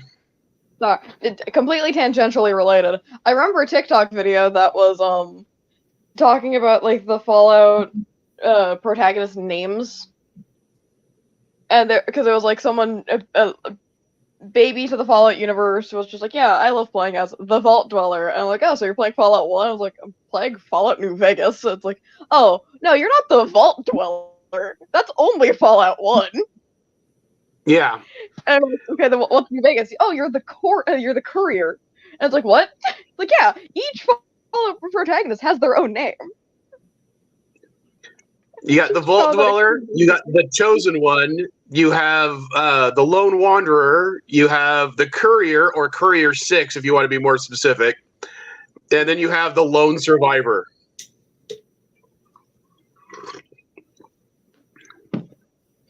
but I just thought that was I incredibly. don't know if there's one for Fallout 76. That's the only Fallout game I haven't played because I don't give a crap about it. So I think Fallout 76 does have one. I don't remember what it is, and I'm on my phone, so I can't switch off of this. Mm-hmm. hey, I mean, I could. I'll just come back. Yeah, go ahead, MB. Yeah, hey, maybe you can explain this since you played all these games. That obviously there's something going on between the 3 vaults. Do you understand what's going on, or do you have a theory? Because, like I said, as someone who doesn't really know the games, I'm kind of a little trying to figure this stuff out. I can explain briefly. I can explain briefly for you real fast. I'll explain. I'll explain. Most of the vaults have some sort of experiment going on inside them, being tested on by Vault Tech, essentially. Yeah, figured that. And those 3 vaults are a unique experiment where they're actually interconnected. Most vaults are not interconnected at all. They're all singular by themselves. And basically, in that case, it's one vault that is controlling the other 2 by sending in people from the past to be their overseer, be the person in charge. And I guess in one of them, they were testing some sort of biological agent, which ended up killing everybody. There was over 100 vaults. There's over 100 vaults. Everybody had their own thing to do, their own little experiment in each different vault. So. Yeah, I kind of got that impression that I got the idea about the experimental thing, that each vault had its own unique experiment when she brought it up. Sorry, all I can think of now is moral of the story, Vault Tech are bastards. Yeah. Like some of the experiments were, some of the funnier experiments, I'll tell you, MB, was a vault that was like 1,000 women and 1 man. And vice versa. One of them was 1,000 men and 1 woman. A man and a puppet. One vault was a single man with a box of puppets. And that one actually got its own comic book. You need just go read that comic book. It's by Penny Arcade. It is funny as all hell. Just shoot it to me on the DMs. I'll see if I can send it to you on Twitter. That specific vault is actually referenced in Fallout 3. Yeah, I know. No, it's in Fallout 4. Yeah, is it Fallout 4 too? I know it's Fallout 3 because you can find the guy's jumpsuit. Maybe it's Fallout 3. I think it's also referenced in Fallout 4 too. Yeah, but it might be. But wasn't Vault 4 the one she went into and found out that it was all surface dwellers? Yeah, that's a new vault, so that wasn't in the games. So, because Shady Sands was actually one of the vaults. It started out as one of the vaults, and it was one of the successes. And that's what formed the New California Republic originally. I can't remember the vault that was related to Shady Sands. Maybe someone with the computer can look it up real quick for me because I just don't remember. But like your character from Fallout 1 came from Vault 13. What am I looking up? What was the vault that was associated with Shady Sands? Because I think I'm trying to think of what is probably the most well-known vaults. Because Vault 13, Vault 111. According to Fallout Wiki, fandom, Shady Sands was founded by an ancestor of Aradesh after they left Vault 15 in 2097. The official establishment of the town was later recorded as 2142. By design, Vault 15 was overcrowded and populated by people of radically diverse ideologies and backgrounds. Oh, shit. Yeah. Oh, man. But basically, they made it a prison. No, what's funny is if you think about it, they overcrowded with a bunch of ideologically opposed people. They made California the vault, and that vault created New California. Whoever survived at the end. So, but so that was Vault 15. Vault 13 is the first vault you'll ever see because that's in Fallout 1 because that's the vault your character's from. Okay. Yeah, because I know one of the other probably most well-known ones is I think Vault 111. Well, that's Fallout 4. So yeah, Vault 101 is Fallout 3. Yeah. Fallout 2 didn't have the character start out as a vault dweller because they're actually a descendant of the vault dweller from the first game. Yeah.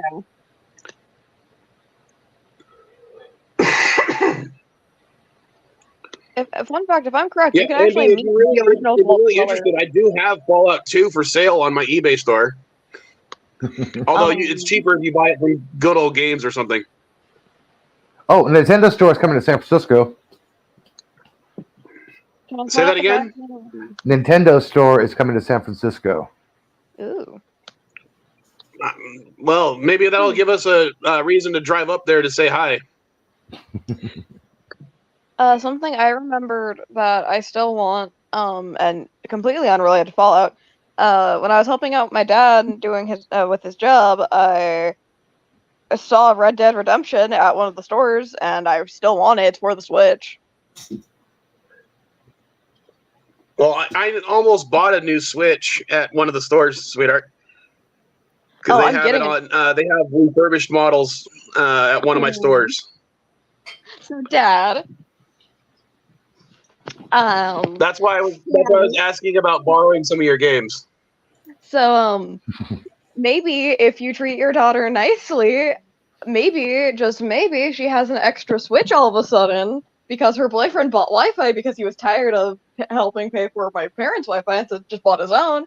And the bundle that he got gave us a free Switch. I would be happy. Well, what model Switch is it? I think it's just an original. I don't think it's an OLED or anything.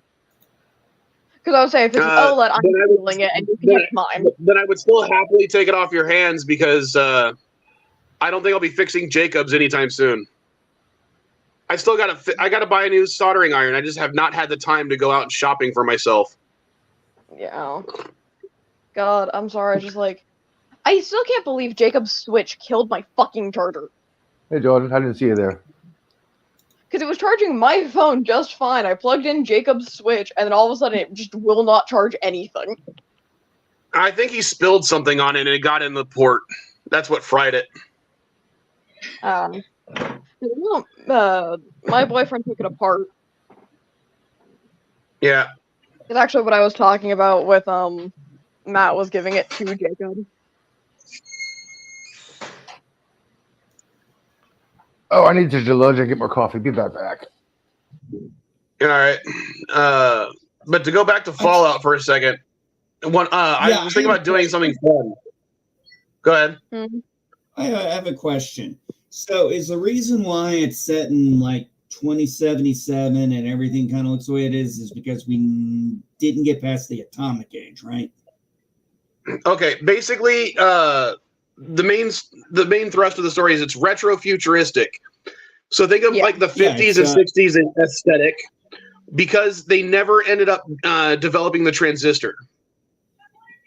Okay. So all computer technology to get more powerful got bigger and bigger and bigger.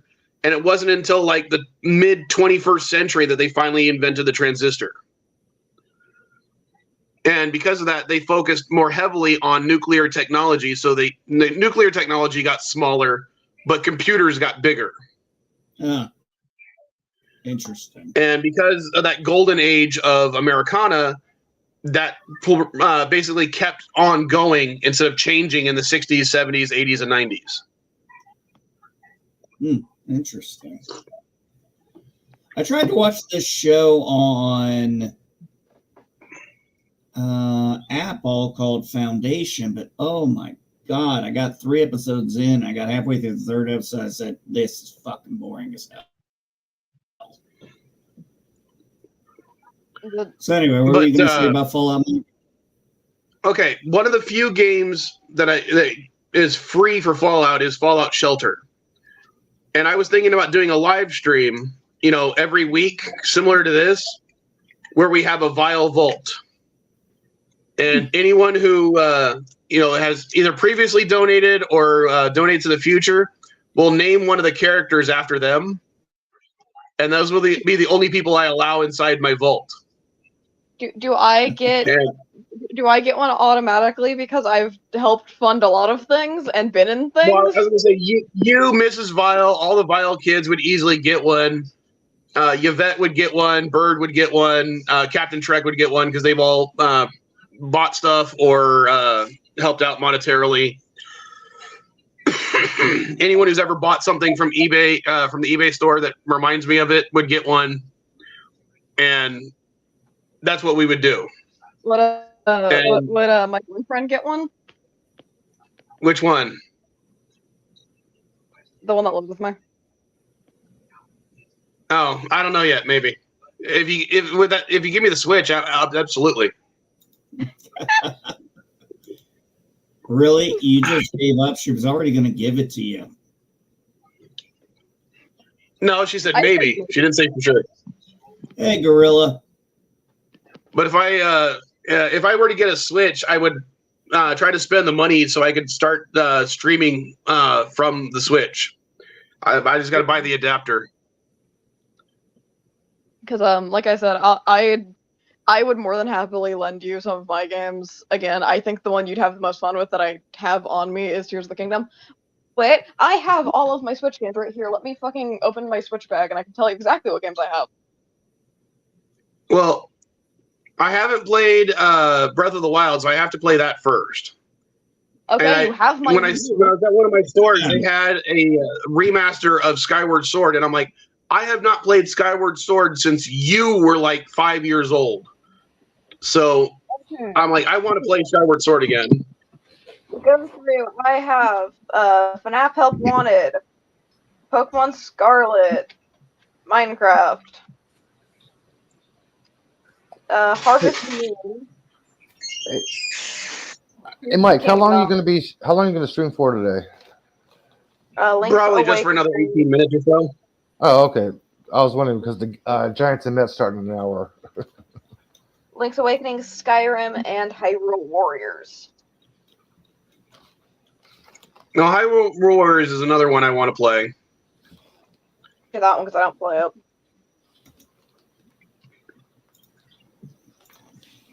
I would definitely also do a Link's Awakening, the Switch version, because I haven't.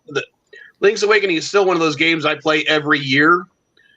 But I play the game. I played on the Game Boy. Wait, so you can actually play Link without dying like Chris all the time? Oh, I've beaten Link's Awakening so many times, yeah, and I get the ending with the special ending if you don't die. I don't think I've ever seen Chris Knight finish a Link game or beat a Link game. But yeah, here. Oh, case. Okay. I get you a case, but I gave my only other case to one of my other friends because at any given point I have had about 4 Switches in my house, including this new one that I just got. Because I have. Why is it doing that? For some reason, StreamYard is just highlighting random comments at times, and I don't know why. I'm not touching anything. I was running my ball. What did it do? Over time, this house has 4 different Switches in it. The new one that we're getting, my Switch, actually, yeah, my first old Switch. Then when that one broke for a while, I got a new Switch that my mom had got me. So that's 3. My mom's Switch, and then I gave my old Switch to Matt, who then eventually sold it. Because he didn't play it and I didn't care. He actually asked me if it was like if I was okay with it because it was a gift from me. And he was like, "Well, I don't want to sell something that you'd be annoyed with me if I sold." I was like, "No, it's fine. I gave it to you. It's your choice. If you want to sell it for money because you don't use it, that's fine." But he distinctly said that the Switch were oil that door.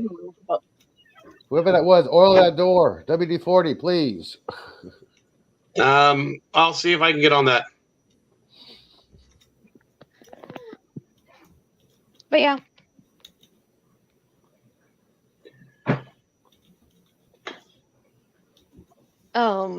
Whenever the new Switch arrives, I'll see what I can do, Dad. Alrighty. Maybe I'll. All right. The the last thing I want to talk about before I end the stream.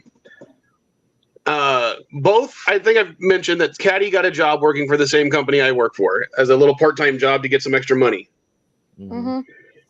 I found out earlier this week that our company, our parent company, is selling us to one of our competitors. Oh, Wow. And I'm really, well, I wasn't too worried about it because they were, they're trying to be open and honest with the employees about it. And they're like, we're going to do a town hall meeting. Everyone's invited. Watch out for the email.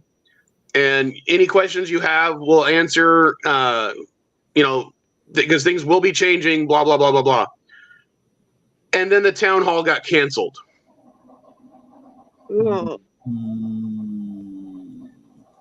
So I'm worried because I have no idea how many employees the competitor has in our region. So I don't know who's going to be able to maintain their job. I'm already pissing off my company because of how much overtime I work. And they don't want me working that much overtime, but they have no choice because I cover so much.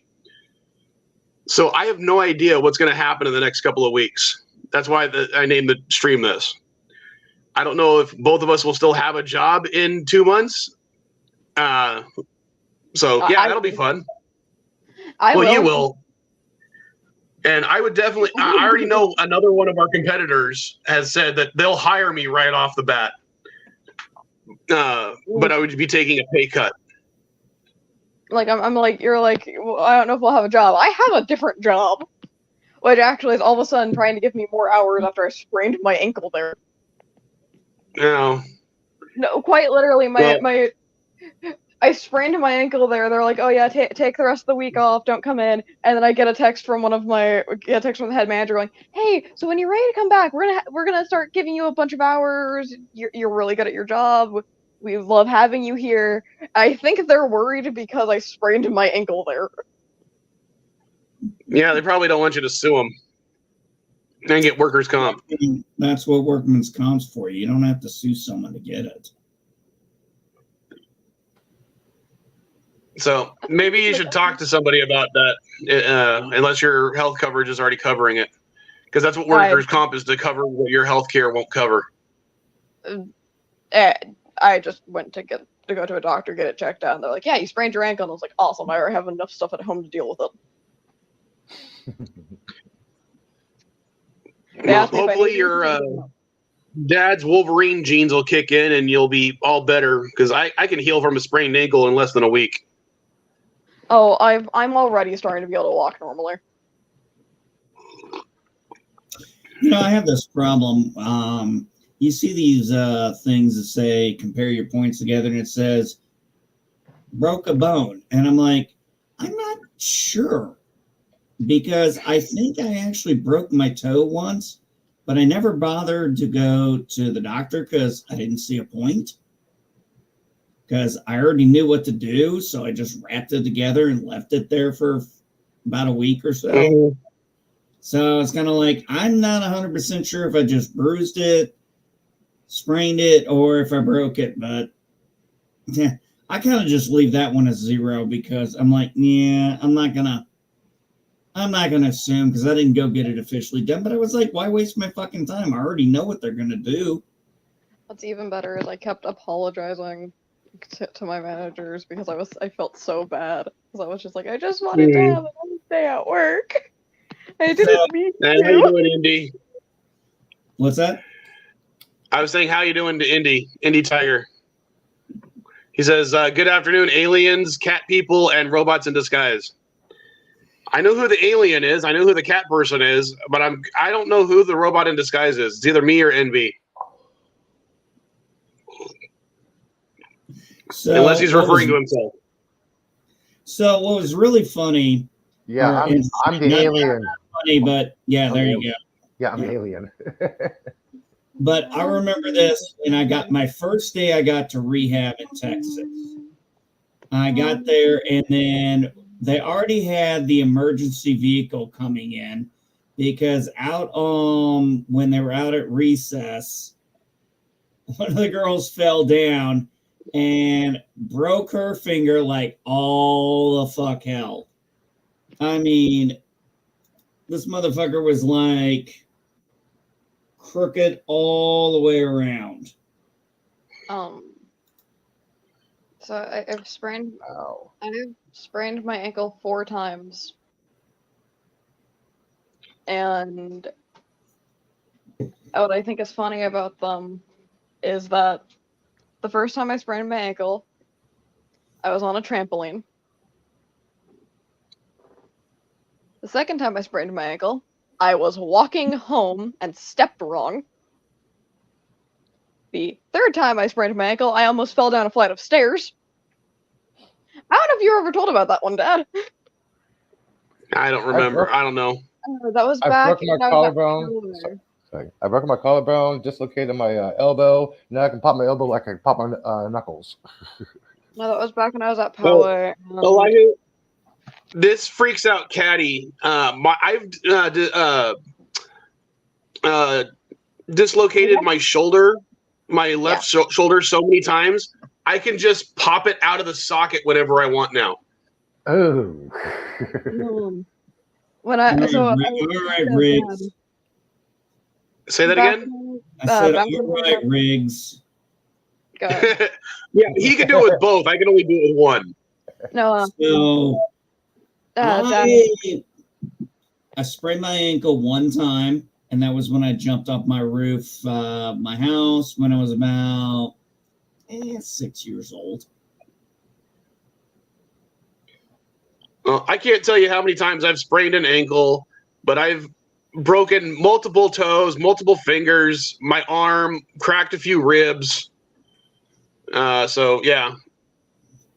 I cracked my heel bone once. I remember in high school when I sprained my ankle because I thought it was incredibly funny because we were doing gymnastics and I had been like just in a lot of pain because I had screwed up something. I think I like pulled a muscle, and so I've been sitting out for a bit. And the day I sprained my ankle, because I sprained it at school, because I was in my heels like I normally was. I was walking, and right before we were going down to go to a pep rally, I sprained my ankle because one of my I tripped on a rock or something, and that day we were supposed to be running the mile. And I always had tennis shoes in my gym locker. And so I walked out, I sat down on the grass with a few of the other people that couldn't, and my gym teacher was walking over to me and goes, "No, you can sit out during gymnastics, but you have to run the mile." And I looked at him and went, "I sprained my ankle," and he threw his arms up and walked away. So I had one of the worst experiences I ever had was we were doing, I believe it was a 10-mile ruck march, which is different from a full pack. So anyway, we're going fast, and what happens is I get issued one of the newer radios that are smaller, and I'm about ready to put it in my rucksack, and my corporal comes and goes, "What are you doing?" I'm like, "I'm putting it in the rucksack. I'm gonna put the handheld right here." He's like, no, put it in the front here. And I'm like, "What are you talking about? That's add more weight to the front." He goes, no, you'll balance out. Don't worry. I was like, okay, fine, whatever. Within a minute of that ruck march, I had shin splints like you would not believe. Oh. I could not. And finally, after about a mile, I fell down. And I finally got back up. I was able to get back up. A couple of my guys from my unit were able to help me. And they were like, "What do we need to do?" I was like, I handed one guy my M16. I told the other guy, I said, "Get this fucking radio off the front of me and put it in the back of my pack." So we can't stop and do this. So we're doing all this while we're walking. Now I finally get that stupid radio in the back. And then thankfully my pain starts going away, and then we all have to. I get my MCC man, and then we all gotta hightail it back up there. And my Cobra King goes, "What the fuck was that?" I'm like, "It's because you put that fucking radio in the front of me instead of letting me put it in the back of my pack." Dude, I was pissed. Man, that was painful as hell. I mean, Hey, Mike, can you share my screen? I found something for NB Geek.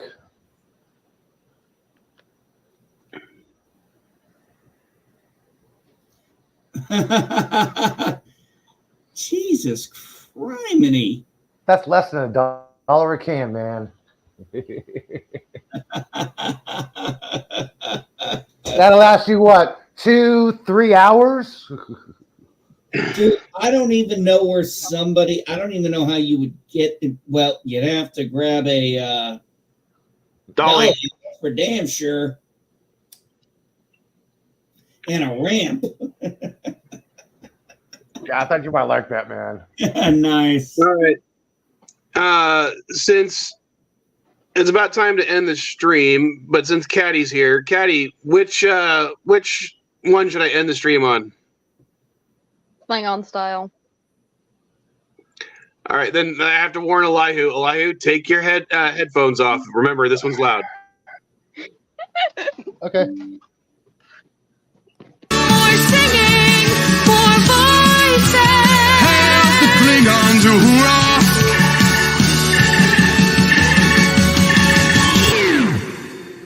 Open Klingon style. Klingon style.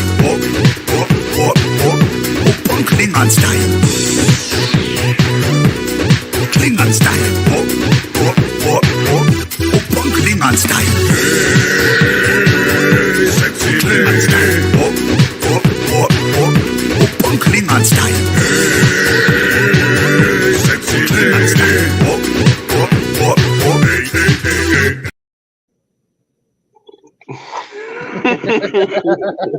I still love Anson's reaction. Yeah, that one still makes me laugh. And of course, got to end the stream with. All right, you're 19 years old now. I figure it's about time you got one after all your complaining.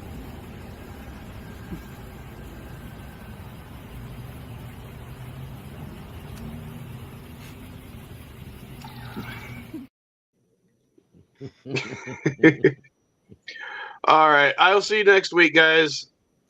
Take care. And I'll call you when I get back to the States, okay, Caddy? Okay. All right. Later, folks. Bye, weirdos.